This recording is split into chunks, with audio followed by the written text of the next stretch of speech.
Sanibonani u-MC Menzisitolo. Namhlanje umhla ka 8 July 2025. Usuku lo lengazalwa ngalo njoba kuLwesibili nje. Usuku noma i-date le engazalwa ngayo umhla ka 8 July 2020. I-date engazalwa ngayo umhla ka 8 July 1983. Ngifisa ukuzobonga phambi kwenu ngenxa yokuthi sesizihlobo, mina sengizihlobo nani ngey'ndaba noma ngezinkulumo umuntu azenzayo la ku-TikTok, Facebook, YouTube and other platforms. From 1983 kuze kube manje ngizobonga nje ukuthi uNkulunkulu usangigcinile, umdali wezulu nomhlaba usangigcinile. Ungigcina nje angilimele, yaze ngilimale lokhu kulimala nje permanent.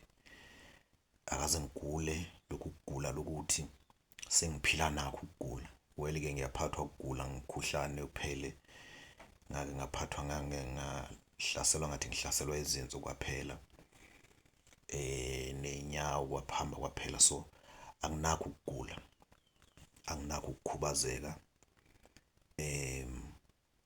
angikaze ngife. So ngizobonga nje ukuthi uNkulunkulu ungigcinile. Akusikho-ke ukuhlakanipha kwami nokwazi ukuthi mhlambe khona into engiyaziyo noma engiyenzayo ukuze nami ngingaguli, ngingakhubazeki, ngingabi nazo lezi nkinga ezenza ukuthi mhlambe ngigcine ngingasahambi, ngingasaphili kahle. Ngizobonga nje ukuphila. Uma ungabala le minyaka from 1983 kuze kufike manje ngilokhu ngiphila nje. Well-ke singabantu sehlelwa izinto ey'ngafani.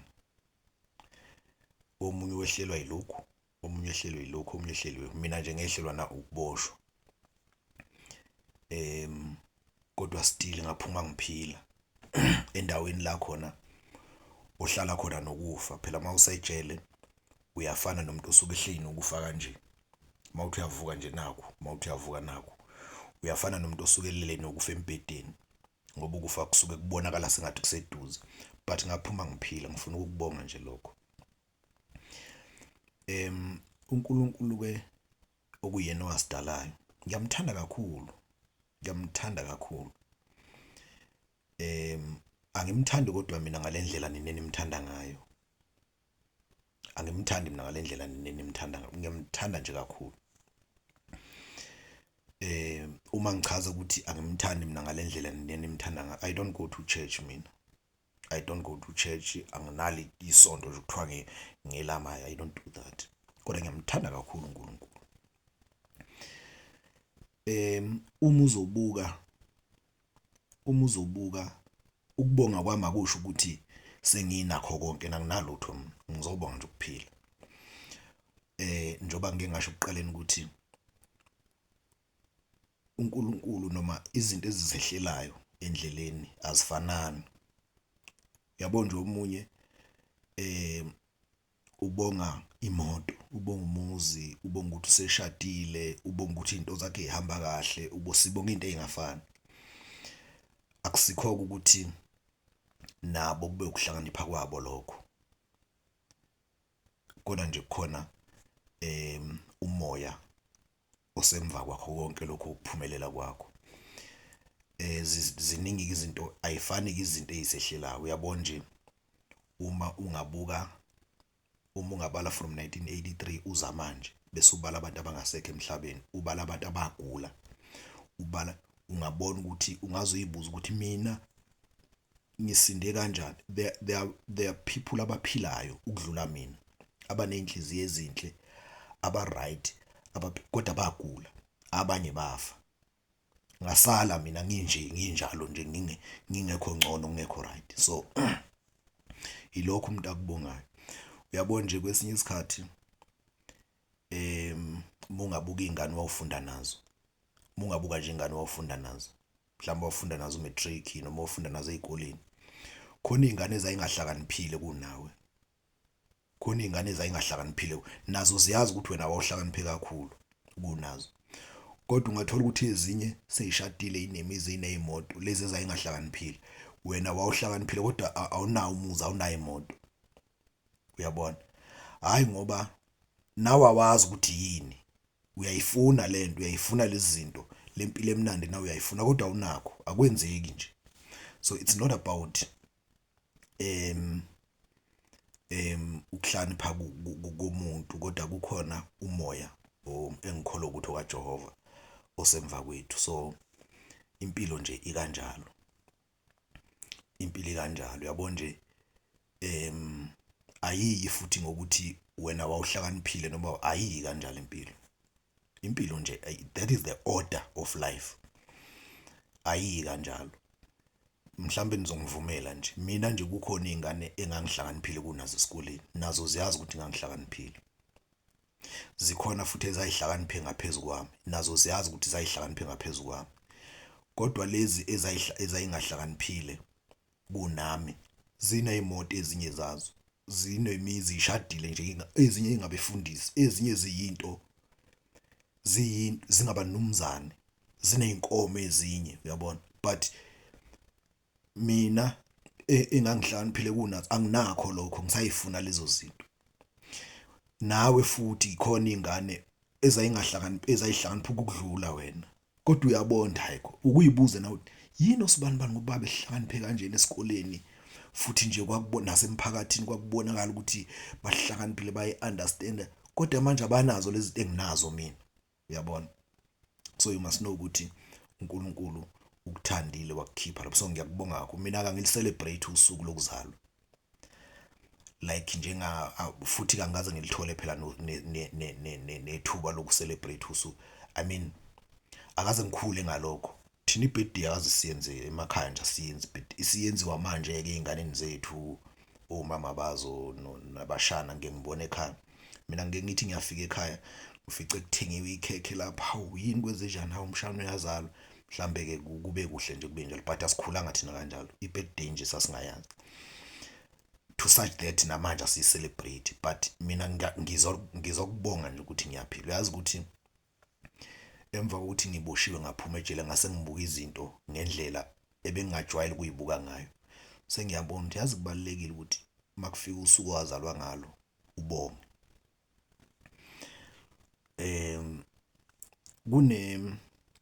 Kunomzekelo engihlale ngiwusho, engicela ukusho manje. Kunendoda eyayicebile, iyisicebi nje kakhulu, yazala iy'ngane well, zafunda, zaba semabhizinisini, zashada ezinye, zaganwa ezinye, yayinomzi omuhle nazo iy'ngane zawo, zaba right, zaba nemali nazo, inemali. Angiba ngikhuluma ngomuntu onemali, he was a billionaire. One day le ndoda ina-8 years, one day le ndoda yavele yawa isekhaya kubo, yawa yashayeka phansi. Bayithatha umama wayithatha nababekhona ekhaya, bayithatha bayifaka emotweni, bayiphuthumisa e-private hospital. Bafike e-private hospital, bafike bayixilonga odokotela, bayifaka egunjini labagula kakhulu, isithule nje fana nomuntu ofile, bayixilonga odokotela, base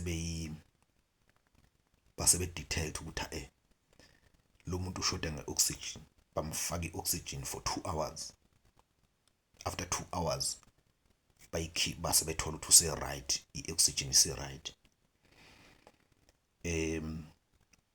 Mabeqeda lapho base bemlalisa nje, bamlalisa angithi uwekuseni, njengoba ewekuseni nje bayafona-ke nomama wakhe uyafona, ufonela iy'ngane zakhe lezi ey'ganiwe neyisemsebenzini. Ubaba wenu la usevele wawa, sesimphuthumise esibhedlela, sisesibhedlela esisekuthini. Ayi zivele isuke enye isuke eCape Town, zivele fly ingane zigibela amabhano zifly eseduze kwazi ukudrive ihambe esibhedlela. Wathi mayiphaphama ngabo 7-8 ebusuku lo baba, uphaphama uyabuza ukuthi hawu ngikuphi la. Mayithi uyabheka nazi izingane zakhe ekakumbhede, uyabazi ke abantu abayizigwili mabegula uthola ukuthi sekuqaka umbhede yabo. Ngikuphi lana? Eish, hayi baba usesibhedlela. Yini ngibekwa yini? Uyabona uma ekade equlekile umqondo usungakabuyi kahle. Yini ngibekwa yini esibhedlela? Hayi baba uvele waquleka wawa, so sase sikuletha la esibhedlela. Nabo odokotela nabo bakhona odokotela sebethi ke sebeyachaza kodokotela, hayi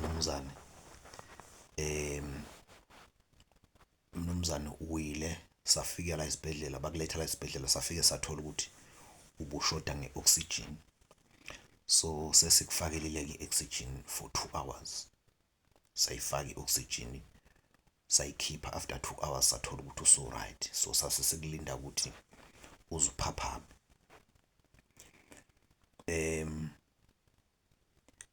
Ayi baxoxa hawu ingane zami, wena pho manje uqhamukaphi? Hayi ingane ithi hayi ngivele umama uthe mayengifonela nje ngise-Cape Town ngavele ngabhukha ibhanoyi ekuseni ngagibela-ke nje ubungibona sengifikile. Hayi mina nale ingane isho ukuthi hayi mina nginele ngezwe baba ukuthi uyagula ngavele ngaphuthuma nami ngeza la. Awu ngiyabonga ingane zami, kusho lo baba. Awu ngiyabonga nawe mkami ukuthi ningisize, kusho ukuthi bese ngifile. Hayi bese ufile baba, siyabonga nje kakhulu nakodokotela. Bese bethi kodokotela hayi, bese thi lo baba manje phola esibhedlela ngizohlala kuze kubeni. Bethe udokotela hayi usulungile, siyakudischarge manje uyahamba uye ekhaya. Awu ajabule lo baba. Bese bethi ke odokotela hayi sicela ukukunikeza ibhill njengoba kade ula ufakelwa leyo oxygen for 2 hours, imali ozoyikhokha is 500,000 ngokuthi nje uzela for 2 hours wafakela i-oxygen is 500,000. Ayi avela akhale lo baba, literal crying, akhale lo baba.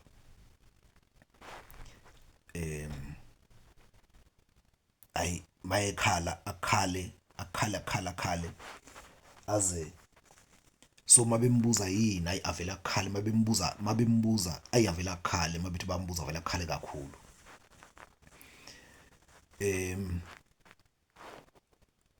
Bese ke odokotela mabebona indlela akhala ngayo lo baba, bese bebona ukuthi yazi uzoze phinde evuka ukugula, uzoza khushikelwe i-BP, kukhuphuka izinto eziningi. Bephume labo dokotela bese befonela umphathi wesibhedlela who happens to be a doctor. Befonela umphathi wesibhedlela naye odokotela bemtshene, yazi phela mphathi la kunobaba ofikile kanje egula, samfaka i-oxygen for 2 hours, so masimnikeza ibhill njengamanje simtshela ukuthi imali akufanele ikhokhe 500,000. Hey uyakhala indlela akhala ngayo, indlela akhala ngayo manje sisabela ukuthi uzoza phinda avuka ukugula. Manje asazi singenze njani. Evele ethi umphathi wesibhedlela hayi mtsheneni ukuthi hayi ongcona kakhokho uhalf, mchargeni uhalf, yehlani ku-500,000 250,000. Bebuye labo dokotela bethi hayi sekungcono ukukhala kulo baba. Bese bethi hayi baba mnumzane sicela ungcono, sicela ukucharge uhalf ka-500,000, sicela ukucharge u-250,000. Ayavela akhale lo baba. Uyabona ke lapho wavela wakhala ukudlula ngesikhathi akade ekhalela u-500,000, wavela wakhala kakhulu ke lapho, wakhala kakhulu. Kwaxakeka umuntu, nezingane ziyamncenga zithi baba nonkosikazi, zithi ingane baba ungakhali, leyo mali izokhokhwa yithina. Yileyo nale ingane ithi hayi leyo mali ngingayikhokha ngingedwa baba, ungaze nje ukhala. Hayi avela akukhale kakhulu ke lo baba uma ezwa iy'ngane zakhe zisho njalo. Nonkosikazi ethi baba nami nginayo leyo mali vele akukhale kakhulu lo baba.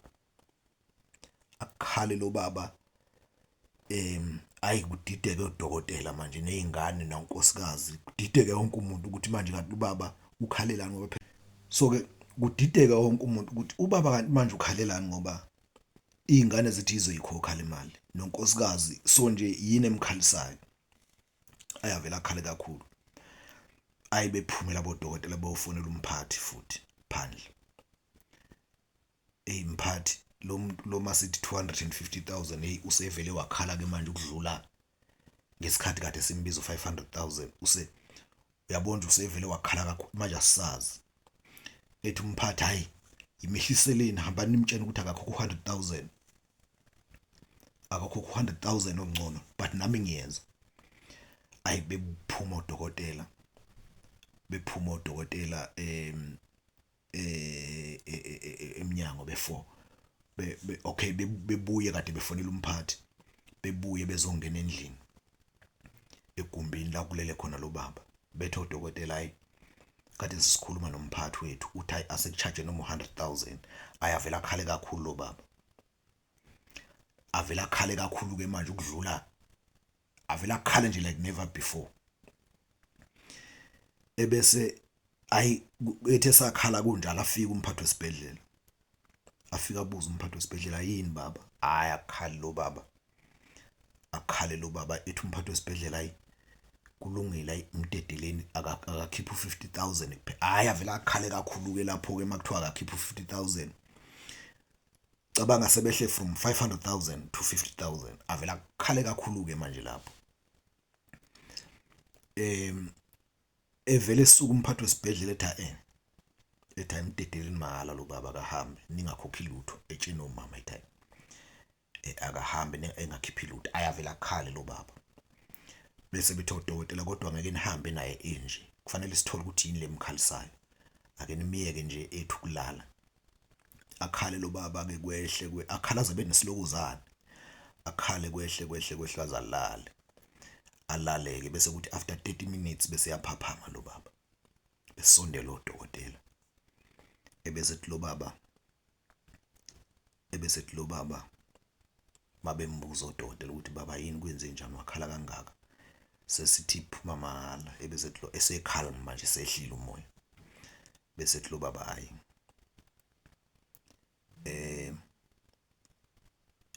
ningibize imalini nithe 500,000.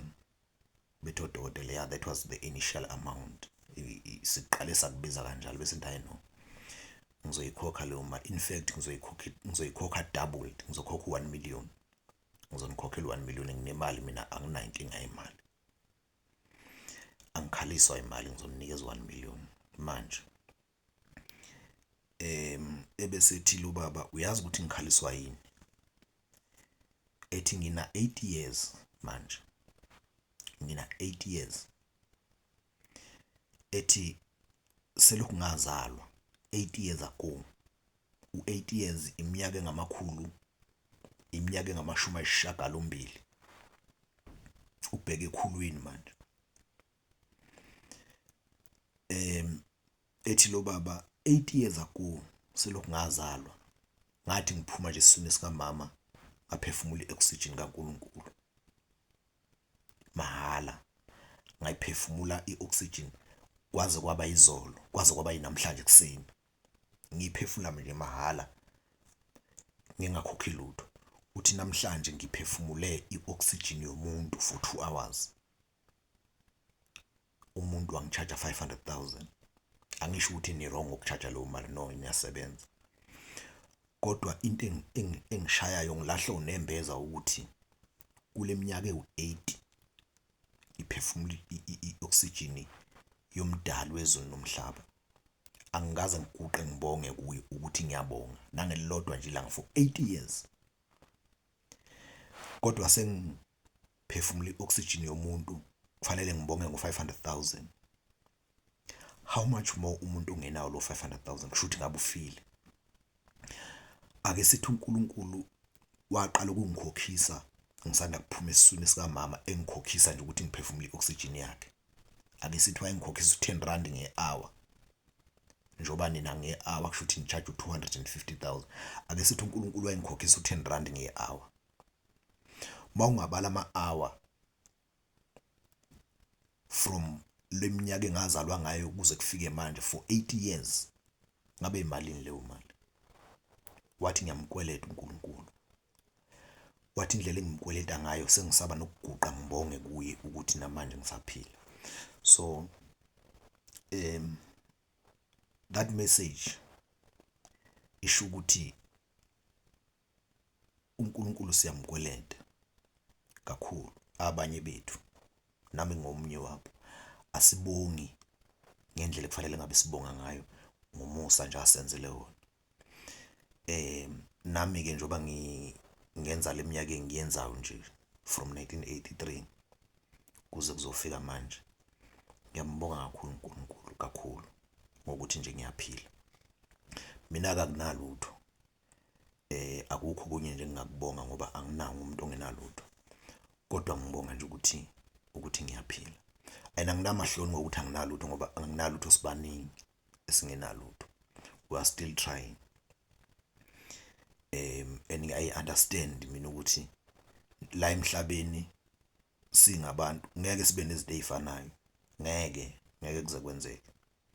Omunye unotho khona, omunye nje nami enginakho njoba ngingenalutho nje, kodwa khona umuntu ohalela into enginayo mina engingayazi. Mhlawumbe khona nje akhalela ukuthi yazi sengathi ngingaba ucebe ekhulu, engazi ukuthi anginalo khona into ayihalelayo kimi, nami khona into engihalela kumuntu, uyabona. But I understand ukuthi singabantu asifani. Ngiyabonga kakhulu, ngifuna ukubonga nje lokho. Kunamazwi ke alapha eBhayibhelini kuMathewu 10:37 kwakhuluma uNkulunkulu lapho. Uthi in fact ivangeli likaYeshua lelo, ivangeli likaYeshua ngoNkulunkulu. Shuthi ivangeli likaYeshua echaza ngoNkulunkulu. Amazi ayikhulunywa uYeshua kodwa ayekhulunywa uNkulunkulu. Uthi ke uMathewu 10:37, bamfunda nje 37, 38, 39, uthi othanda uyise nonina kunami akangifanele mina, othanda indodana nendodakazi yakhe kunami akangifanele. Ngamanye amazwi, ayikho into kufanele uyithande ukudlula uNkulunkulu lo wakudalayo. Uthando kufanele ube nalo ngaye. Uthando kumele ube nalo ngomdali, alukho olunye kufanele libe ngaphezu kwalo, alukho olunye. Weli-ke abanye bethu ngenxa yokuthi singabantu sithuka sesinezinto, sesinabantu esibathanda ukudlula uNkulunkulu. Lelo vesi likhuluma ngalokho ukuthi othanda uyise nonina kunami akangifanele, nothanda indodana nendodakazi yakhe kangifanele. Akumele uthande umzali wakho ukudlula uNkulunkulu, nendodana nendodakazi yakho ukudlula uNkulunkulu. Yindaba uyazi ukuthi mawushona wena njengomzali, noma wena njengendodana noma njengendodakazi, uyazi ngisho ningashona nobabili nengane yakho uyithanda kakhulu, but ngeke ningcwatshwe emathuneni afanayo, nizohlukaniswa, okukhomba ukuthi umuntu nomuntu uzoyimela abhekane noNkulunkulu. Kufana noma umuntu ekhulelwe, edlule emhlabeni ekhulelwe, uyahlinzwa, ikhishwe ingane ibe nethuna layo, naye abe nethuna lakhe. Lelo vesi likhuluma ngalokho ukuthi noma umuntu ungamthanda kanjani, noma ngaba ingane yakho, noma ungayithandisa esiswini ushone nayo, kodwa nizohlukaniswa ngamathuna. Othanda uyise nonina kunami akangifanele, ngoba uzokwenza njani uma usubhekene nokufa, usuwedwa ethuneni, umzali engasekho, kanti wena yonke into yakho ubuyibeke kuyena. Siyabathanda abazali bethu, nabo basithanda ngoba basikhulisa, basenza yonke lento, kodwa esimthanda kakhulu kumele bonke uNkulunkulu. Bafethu ngiyabonga kakhulu. Ngeke vele singabantu sibe izinto ngendlela efanayo, kodwa nje ngibonga kakhulu ukuthi namhlanje usuke engazalwa ngalo. Ngiyabonga kakhulu, nisazongifisela nami ukuthi nisazongibongisa, niphinde ningifisele ukuthi uNkulunkulu sengathi ngangigcina. Ngiyabonga.